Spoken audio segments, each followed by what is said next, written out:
March 23rd, 2023 meeting of the Business Operations Committee of the Tennessee Public Charter School Commission.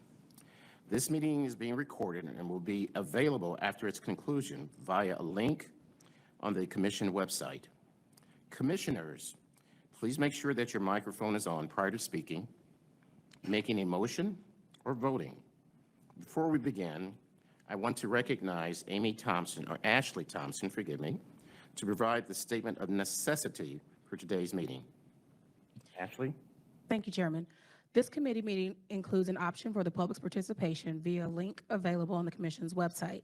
TCA 8-44-108 allows for a governing body to allow participation by electronic means of communication where a physical quorum is not possible. As committee business requires a decision prior to the regularly scheduled March meeting, the necessity of electronic participation is for the committee's deliberation and action on items set forth in the March 23rd, 2023 agenda. All votes of the committee shall be by roll call. This meeting is being recorded, and a statement of necessity shall be filed with the Secretary of State after its conclusion. Thank you, Ashley.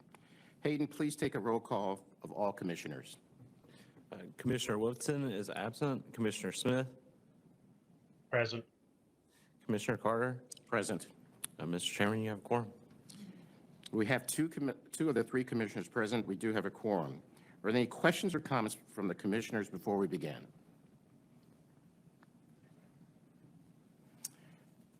The Business Operation Committee will consider three items on the agenda today. First, we will hear the Executive Director's operation update. Next, the Commissioner's Director of Finance and Operation, Melanie Harwell, will discuss the fiscal year 2023 budget to actuals update, as well as the fiscal 2024 Commissioner's budget update. Finally, Tess and Melanie will discuss the authorizes fee landscape. Do we have any questions or comments on the agenda before we vote to approve? There being none, is there a motion to approve the agenda?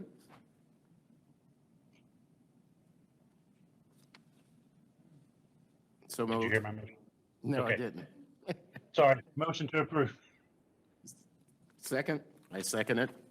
All those in favor, say aye. Aye. Aye. Ayes have it.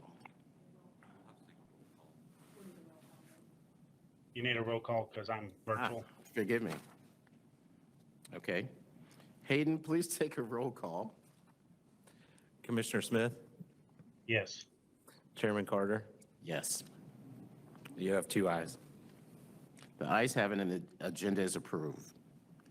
The minutes of the meeting held on January the 26th, 2023 have been provided. Does anyone have any comments or edits to make regarding the prior minutes before we proceed? Is there a motion to approve the minutes from the January 26th, 2023 meeting? Eddie Smith, motion to approve. I second. Hayden, please take a roll call. Commissioner Smith? Yes. Chairman Carter? Yes. Mr. Chairman, you have two ayes. The ayes have it and the agenda is approved. The first item on our agenda is an operational update from our Executive Director, Tess Stovall. Tess, you are recognized. Thank you, Chair Carter. My operational update has been provided to this committee, so I wanted to highlight a few things for the committee in the meeting. First, we have had no staffing changes since our last meeting. Second, from procurement activities, we are beginning to do a lot of work as it relates to FY24 in procurement. I wanted to note, particularly for our new commissioners, that our processes require that any contract over $25,000 come before the committee for approval. So in our next meeting in July, we will have the Tennessee Language Center contract up for this committee's approval. The Tennessee Language Center is the entity that we work with to do our translations and interpretations. Particularly, that means that we have to translate our policies and procedures into languages that any of our students or parents may need. So we are currently working with the agency to draft up that FY24 contract, and that'll be before the committee. Additionally, as mentioned in the School Performance and Accountability Committee, we are in the process of working through a contract with a consultant to support us on renewal activities. Since our last update, I can officially say we've moved onto the 8th floor of Davy Crockett. I know Commissioner Smith will enjoy me saying this is the last time I plan to have office space on this update because 3 years later, we have finally made it. We are excited to be there and it's a great space and we're settling in very well. Wanted to note our upcoming meeting location. So we have determined as a commission that we will be in Memphis in July. I want to specifically thank the University of Memphis who's going to be hosting us for that visit. And then in October, we have secured space in the Davy Crockett building. We will be meeting on October 5th and 6th to handle the majority of our business, which will be New Start appeals. I will note that the committee meetings for October will be held virtually. I think we have set all of the committee meetings except for one, and those invitations have been sent out. And so we will be working with those committees to get those scheduled.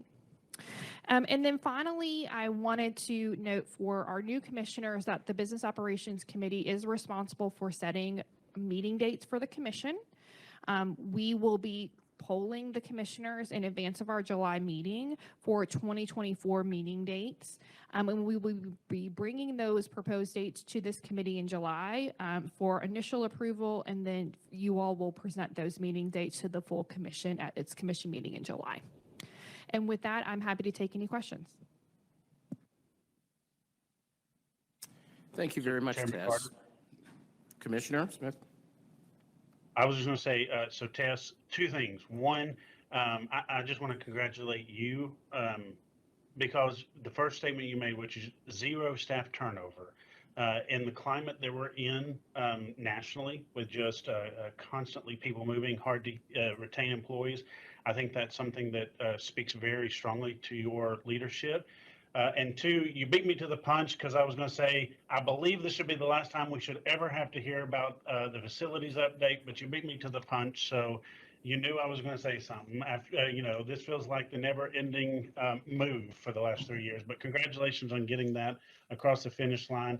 But I will make a motion later on that we rename Melanie Harrell to Money Harrell, just because, I'm constantly asking her and she's constantly presenting on the budget. So.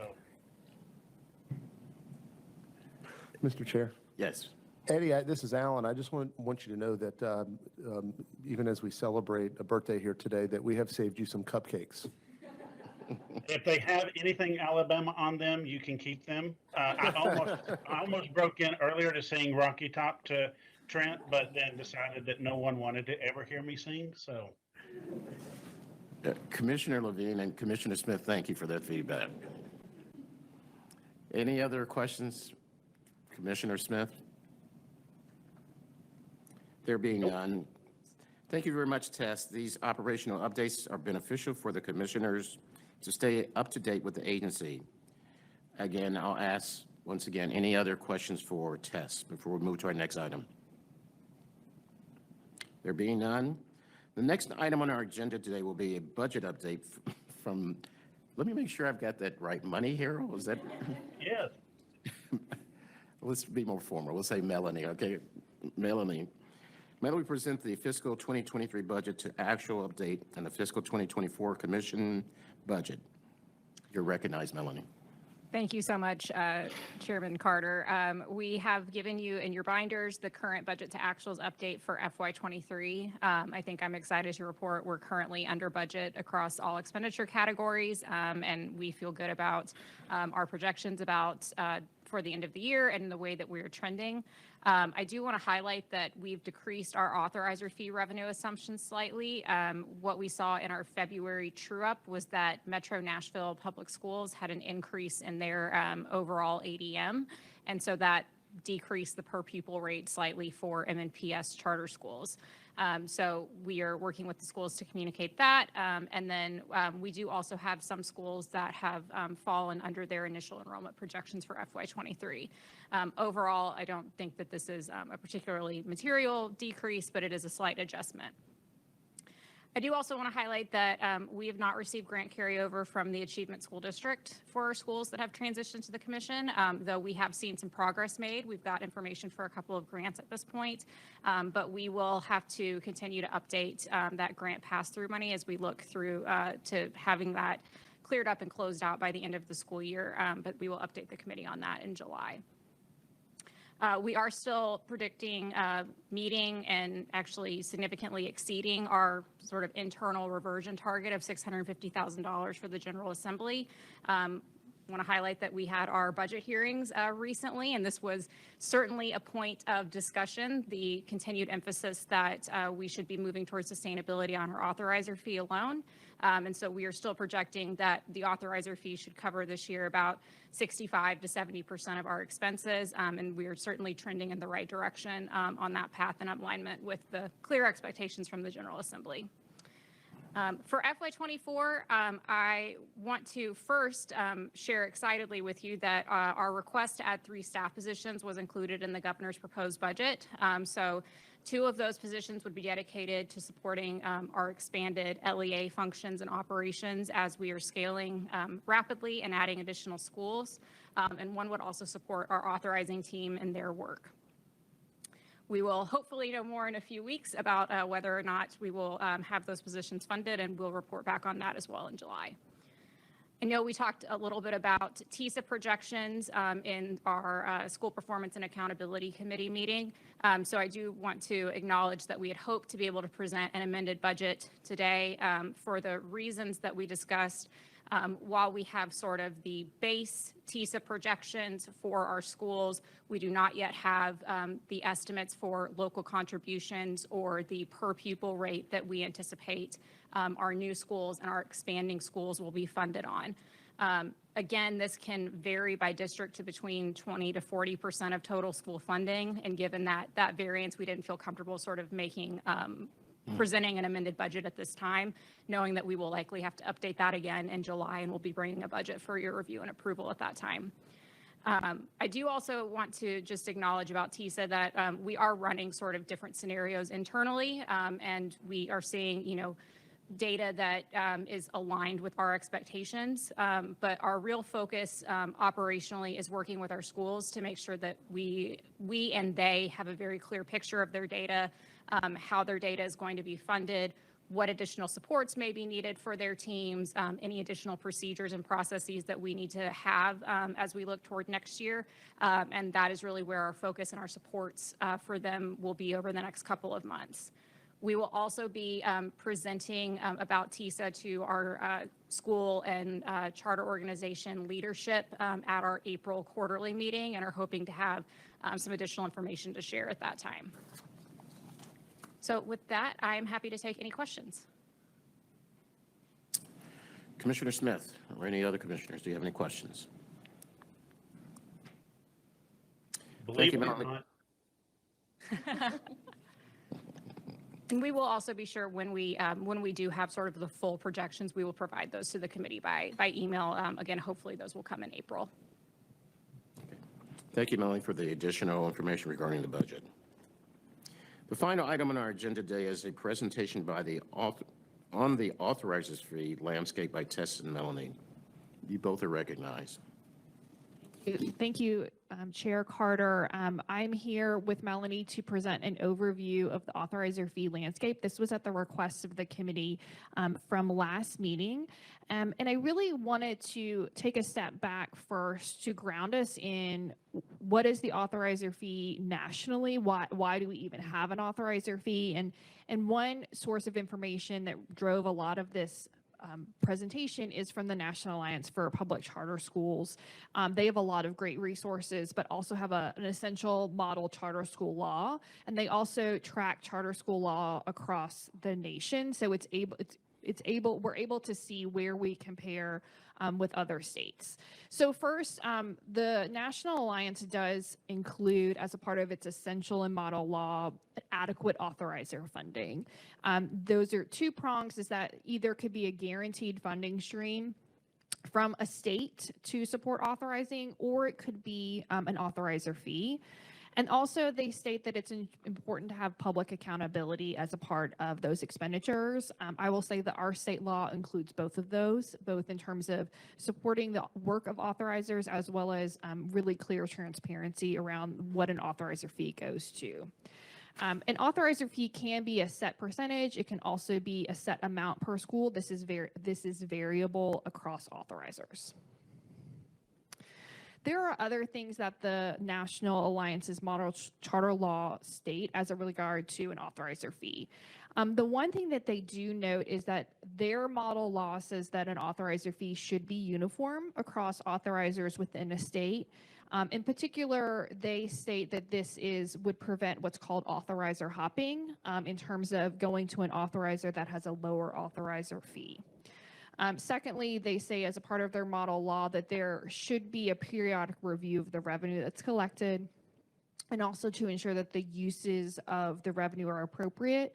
Currently, that responsibility sits with the Department of Education. It says charter authorizing should neither be a cash cow or shouldn't be a burden. I think it's important to note that authorizing takes staff and it takes resources to do this work well.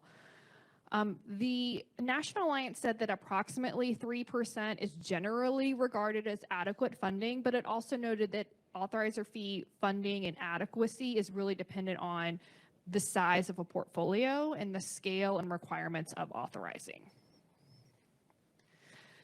So I picked out as much as I could some of the percentages that are collected, at least authorized under a state law by authorizers nationally. I do think it's important to note that the authorizer fee that's required for adequacy is really going to be dependent on if an authorizer is exclusively and only the authorizer, or if they are, like we are, the authorizer in the school district. So I think from a staffing perspective, if we were only the authorizer, to a certain extent, we could probably have the number of people that we have on staff, because we would only be focused on really those authorizing the pre-opening, the performance management. As the LEA, we have to have staff that support our district functions. So I do want to note here, the Charter School Institute of Colorado, they are also an authorizer and an LEA. I'm really excited about, we have a kind of a new forming relationship with them. We have a call upcoming in a couple of weeks to talk about their federal programs and grant staffing, because they are the LEA and authorizer, but also have significantly more schools than us. So we're able to really see, okay, if we are at 30 schools, how are you staffing that? What does your workflow look like? I also want to note we had folks from Georgia who were here at the last meeting. They can collect up to 3% as well. And you can see here in the next page, it's really a variety between 1.5% to up to 5%. It varies via the authorizer and via the state law. I also think it's important for this committee and commissioners to know that the authorizer fee is actually what I would consider a relatively new concept in Tennessee. When you think about when chartering began in Tennessee in 2002 to when an authorizer fee was allowed in state law in 2017. So prior to 2017, an authorizer fee could only be collected by an authorizer if it was approved in a charter agreement by a charter school. So we saw very few authorizers collecting an authorizer fee prior to 2017. I also want to note that local boards of education can collect an authorizer fee in Tennessee, but they do have a cap, and that cap is $35,000 per school. While the commission and the ASD are able to collect an up to 3%, but have no cap on the authorizer fee amount, and that is driven by what's allowed in statute. The State Board of Education is responsible for outlining what are the allowable uses of an authorizer fee. In particular, this is more important for our local boards of education who are collecting an authorizer fee in addition to their traditional state revenue and local revenue that they are getting. So it really outlines for our local boards of education what are appropriate uses of an authorizer fee revenue. I think for us, it is all of our agency functions. It is where we are trending to try to be fully self-sustainable. All authorizers have to report the uses of their fee annually, and that is published on the Department of Education's website. Here is a historical look at how the State Board of Education and then the commission have collected an authorizer fee revenue and the total expenditures. I also listed the number of schools that were under the authorization of the entity. You can see that as the State Board of Education started, it did not revert any money back. It used its full authorizer fee amount. Then as it grew, it was able to refund some of the authorizer fee revenue to its schools. And then when we transitioned to the state, from the State Board of Education to the commission, again, and because we have had the support of GEAR funding, which is federal funding from the Department of Education, we have been able to refund some authorizer fee to our schools in FY22. We do have GEAR funding in FY23, which we are projecting to be able to refund some of the expenditures, but we don't have total expenditures yet. So it's difficult for us to determine the exact revenue amounts and also expenditure amounts. And finally, I think it's important that we note, and these are things that we talk to our schools about, is that there are multiple revenue streams that can go to support the overall work of authorizing and work of being a district. So what we see is that traditional districts are collecting an authorizer fee, but they're also using federal grant administrative revenue that is a percentage taken off of the title grants or IDEA, and they also have district-based revenue that they're able to use. That's similar from the Achievement School District. They're taking a percentage from a federal grant as well as the state revenue that is provided via the Department of Education. The commission does have the ability to take off a percentage of our federal grants to support our work. We do not at this point take any of that down from our federal grants. We spiral that out to all of our schools. That is a very, I think, intentional decision that we have made because we would like to maximize the amount of federal funds that are going to our schools. Certainly, I think there is a world where we could reduce our authorizer fee amount percentage, but then we would have to offset that with a federal grant revenue because, again, the expectation of the General Assembly is that we are moving to self-sustainability. And so right now we are also funded for this year via GEAR funding. That funding runs out at the end of fiscal year 23. We also do have state revenue as a backstop to support us as we are scaling. But I think as we've talked a lot about, anytime that we go in front of a budget hearing for the General Assembly, the first question we get is, when are you being self-sustainable? And then we say, it will be soon. They say, is it FY24? Is it FY25? And so I think, we very much understand that's where we need to be. I think we know that with the pipeline of schools and our growth, we are absolutely getting there.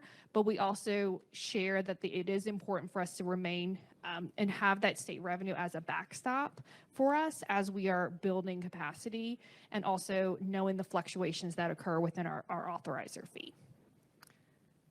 And with that, I'm happy to take any questions. Commissioner Smith. Tess, and this is more, I don't know, I think I see Tom sitting back there in the room.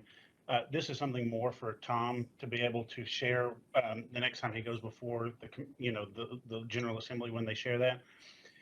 I think they need to understand that there's two ways that we can be self-sufficient. One, we could just approve every single application that comes before us. But back to what Alan said, that's not what we set out to do. That wasn't our pledge to the General Assembly. We're going to look at and approve high quality charter schools. So our growth may be slower than just rubber stamp approving everything that would get us self-sufficient faster. So I think we need to make sure they understand we can't give you a timeline because it's based on the applications that come before us, whether or not we're going to approve or, make a different determination. To give you to give the legislature a hard and fast timeline would be to shelve what we said we're going to do, which is really just only approve high performing quality charter schools. So just kind of something for you all to put in your cap when you're before the legislature next and that question comes up, because I think they need to understand some context as to why it might be taking a little longer than they first thought, because we're being very intentional about what we approve. Thank you, Commissioner Smith. Any other comments from any of the commissioners? Thank you. That was very informative and helpful. Three questions. First, how do our operators perceive the fee? Second, is there a danger in the future with hopping if an LEA is capped? And I imagine it has to do with the size of enrollment. And then third, this may be very, very far down the road, but what is that critical mass? Is there speculation about if it, maybe we're in the position to drop it from 3 to 2.5? I know that was a lot, but thank you. So to your first question, I think the operator view of the authorizer fee is dependent on the operator. And I mean that very truthfully. We have operators who operate in other states that are very used to a 3%, 4%, 5% authorizer fee, and I never hear from them at all about the authorizer fee. We have operators that have operated prior to an authorizer fee and now operate within an authorizer fee, or have schools, as you said, operating in a district where they're capped at 35,000 versus not. And I hear about it regularly. And so we are actually updating the operators on our stakeholder call in April about, in essence, this same presentation of really reiterating to them that we are using our funds judiciously, that we will refund and we have refunded where we can, but also helping them understand the expectation of the General Assembly and that we have to move to self-sustainability, and that's where we need to be. I think one of the questions that we got when we had our budget hearing in front of FNA in the fall was, well, if we're not self-sustainable, why will we ever refund money? So we have to balance these competing expectations. The second question was authorizer hopping. That's not a concern here in Tennessee because of the length of the charter term and that an operator can't just apply to the commission. But I say that to say there are other states where authorizer hopping was an issue for a variety of reasons, including an authorizer fee. And so that's just something that we need to acknowledge, that we want to make sure, to Commissioner Smith's point, that we, even as the commission, are making decisions based on authorizer fee revenue. Either we want more, or we're trying to, or maybe we're not closing a school because we need the revenue. And those are things that we just need to be aware of, those decision making. Third question was, scale. I'll turn that to Melanie to see kind of, at least in our current portfolio, where we think about where we might be at a scale point. Yeah, I think a lot of that is going to depend on how we see stability under TISA. So I think, and I know we shared this with legislators during our budget hearings, was that it's very difficult right now to sort of gauge what stability is going to look like under TISA. There was a little bit more, there was more of a historical trend that you could track, but we are implementing a new funding formula this year, and how that's going to shake out and what that will mean across our portfolio. It's fundamentally sort of changing the way that we have to think about growing over time. Every student is not going to generate the same per pupil weight anymore, and that adds a lot of variance to the formula. That being said, I don't think that we would anticipate, major losses or, major windfalls, probably one way or another currently based on the data that we have. So I would say, as we get a better sense of our enrollment trends, once we have a couple of years of TISA data, have more information about TISA data next year, we'll be able to say that with, I think, a little bit more certainty. But I do want to emphasize Tessa's point of, we are very, very mindful of making sure that the backstop is very important, knowing that we have to protect our ability to make the best authorizing decisions for our schools and our state. And so that's something that we also think about a lot. That was really helpful. Thank you. Any other questions from any other of the commissioners? Melanie, as well as Tess, thank you. And I'm so glad that, in fact, you brought this information back, because that was a specific request that some of us had about how do we compare to other states. So thank you for listening. Thank you all for your attendance and participating in this meeting of the Business Operations Committee of the Tennessee Public Charter School Commission. At this time, I would like to ask if there are any final questions. Commissioners, any final questions? If there are no further comments, do I have a motion to adjourn this meeting? Hayden, please take the roll call. I second it. Hayden, please take the roll call. Commissioner Smith, Yes. Commissioner Carter, Aye. Mr. Chairman, you have 2 ayes. The ayes have it. Next meeting of the Business Operations Committee meeting is scheduled for July 27th, 2023. I look forward to seeing you at the full commission meeting tomorrow morning. We stand adjourned.